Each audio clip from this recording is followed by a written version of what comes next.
हाँ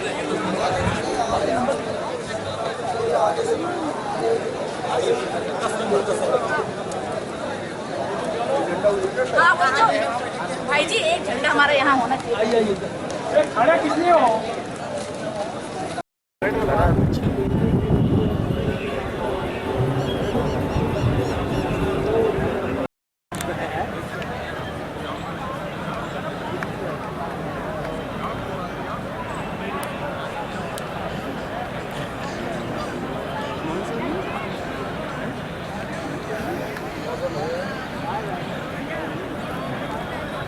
हमारे बीच उपस्थित हो चुके हैं।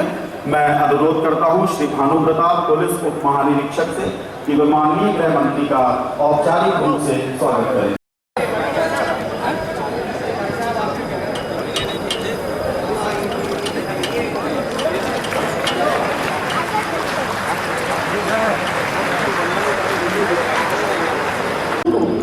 अपरिशेय माना गया है, अर्थात वे परमात्मा की वाणी है तथा इन्हें करीब 2 अरब वर्ष पुराना माना गया है।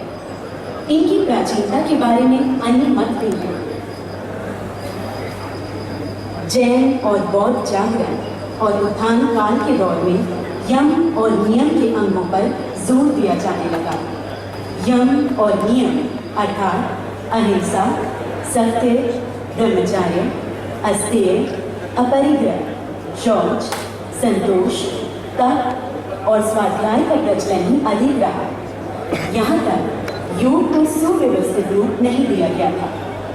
पहली दफा 200 ईसा पूर्व पतंजलि ने वेद में बिखरी योग विद्या का सही रूप में वर्गीकरण किया। पतंजलि के बाद योग का प्रचलन बढ़ा और यौगिक संस्थानों, पीठों तथा आश्रमों का निर्माण होने लगा। किया जा रहा है जिससे मनुष्य अपने स्वास्थ्य का सुधार कर रोग मुक्त हो सके। योग के विभिन्न दर्शन, रिवाजों तथा गुरु आदरणीय टंडन जी, प्रमुख संगठन जिन संगठनों ने यह कार्यक्रम आज आयोजित किया है उनके भी नामों का उल्लेख करना चाहूंगा। Central reserve police force, ITBP, SSB, RPF, CISF और अन्य संगठनों ने भी जो अपना सहयोग किया है।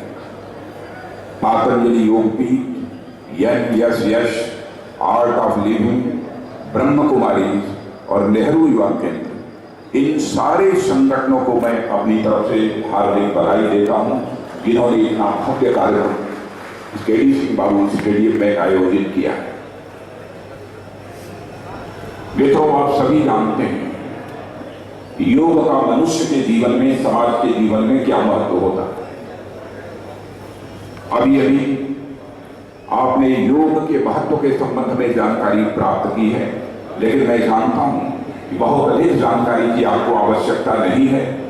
आप पहले से योग के महत्व को जानते हैं, लेकिन आज भारत में ही नहीं, सारी दुनिया में यह योग और आयुर्वेद जो भारतीय संस्कृति की एक महत्वपूर्ण विरासत है, उसको भारत के अतिरिक्त दुनिया के 151 देशों में महत्व प्राप्त हुआ है और आज हिंदुस्तान के 191 देशों में आज यह अंतर्राष्ट्रीय योग दिवस मनाया जा रहा है।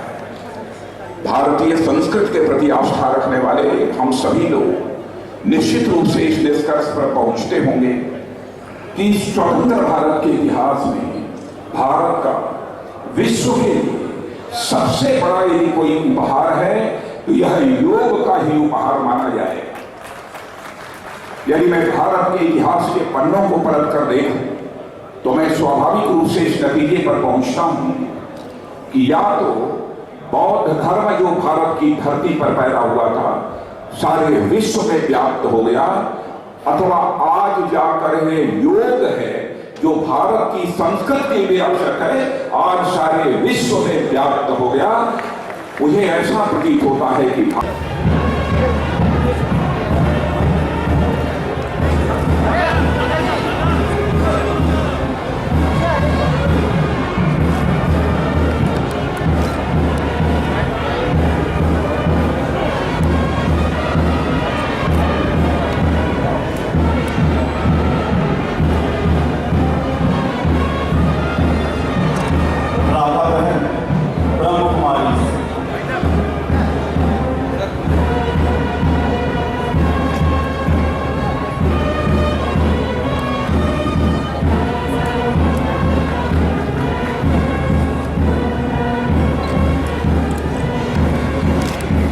मेजर जनरल सेवानिवृत्त दिलावर सिंह, महानिदेशक NAYS।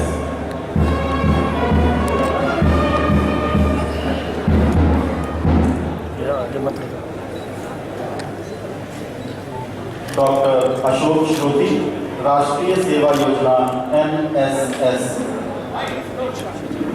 बोलो भारत माता की जय। भारत के सैनिकों की जय।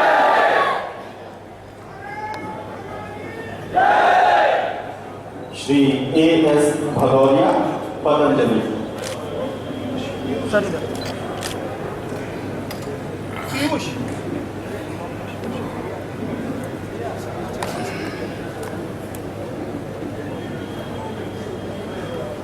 श्री पीयूष जी।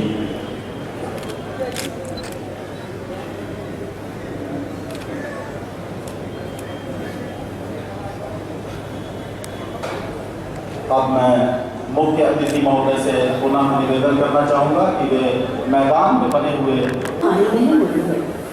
हमारे आज के इस योग शिविर में लगभग 15,000 लोग एक साथ यौगिक क्रियाओं तथा आसनों से लाभान्वित होंगे। हम आप सभी को पुनः अवगत करा दें कि आज के इस भव्य कार्यक्रम के आयोजक हैं केंद्रीय रिजर्व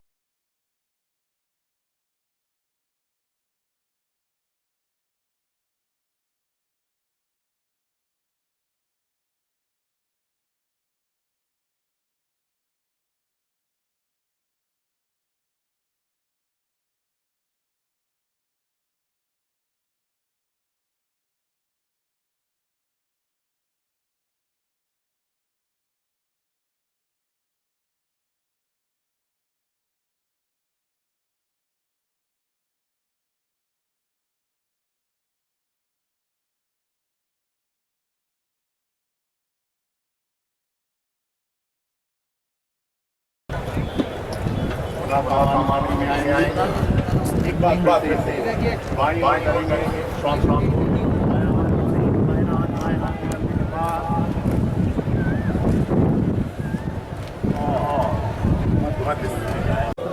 इतने आते मजबूत होते, फिर धीरे धीरे सांस होते होंगे, हाथ मिलाएंगे, एक बार फिर सामान्य कैसे करेंगे अपनी अभ्यास। दोनों हाथ खोलते होंगे, उंगलियों को पकड़ेंगे, हथेली को आगे करते हुए धीरे धीरे दोनों घुटनों के बीच में जगह बना लें। दोनों हाथ के पंजे सीधे दोनों घुटनों के बीच में रख लें। दोनों घुटनों के बीच में रखना है और श्वासों को छोड़ते हुए धीरे धीरे हाथों के बल आगे की ओर बढ़ना है। रोटी जमीन में लगेगी और शांत आसन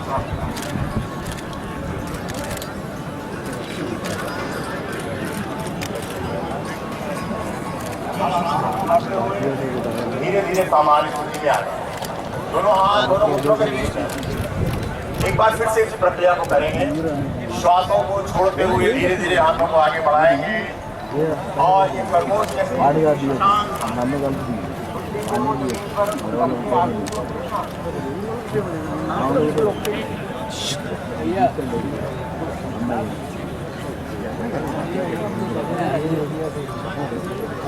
बढ़ते हुए सामान्य स्थिति में आ जाए। दोनों पैरों को खोल लेंगे, फैला लेंगे।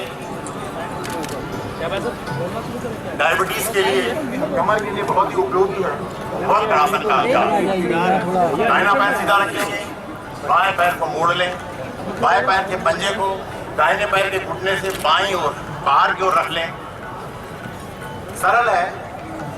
बाएं हाथ को बाएं पैर के अंगूठे को पकड़ लें, दाहिने हाथ को पीछे की ओर रखते हुए कमर मोड़कर पीछे की ओर दें।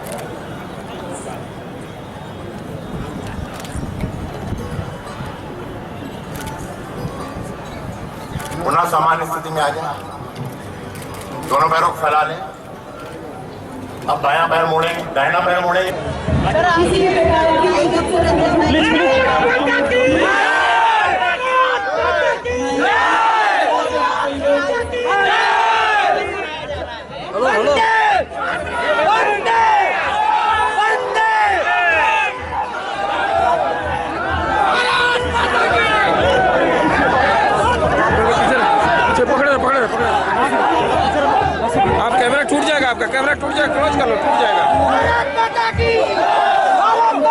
की